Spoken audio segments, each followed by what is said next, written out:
Na most mond, nagyon szép. Nagyon szép. Jaj, te kis majmocska. Szeretem, mindenkit szeretek. Mindenkit szeretsz, hát te egy drága bogárka vagy. És ez már így ki, így meg van tűzdelve ez a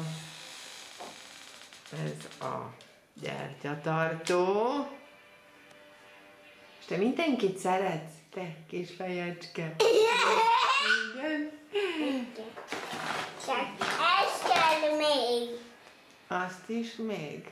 Na jó. És azt mondd meg nekem, hogy most miért vagy itt velem?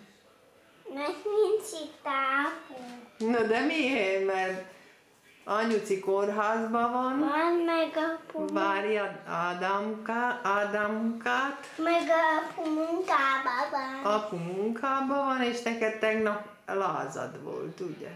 Igen, de még Máma. orvoshoz kell mennem. Máma már nem volt lázad, de piros a torkod.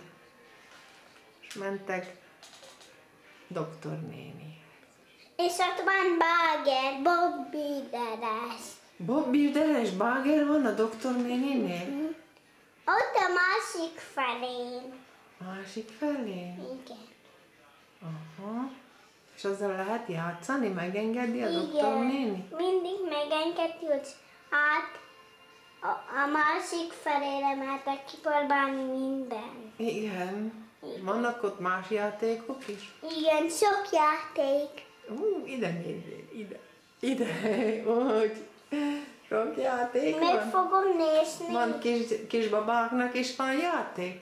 Igen, de nekem fog születni Ádám. Jaj, neked? Anyucinak! És a te testvérkéd lesz, ugye? Igen, és egy fehérke. Tessék? Itt egy fehérke. Itt van egy fehérke. Jé, mi lett itt ma ebből közben? Egész építmény. Ide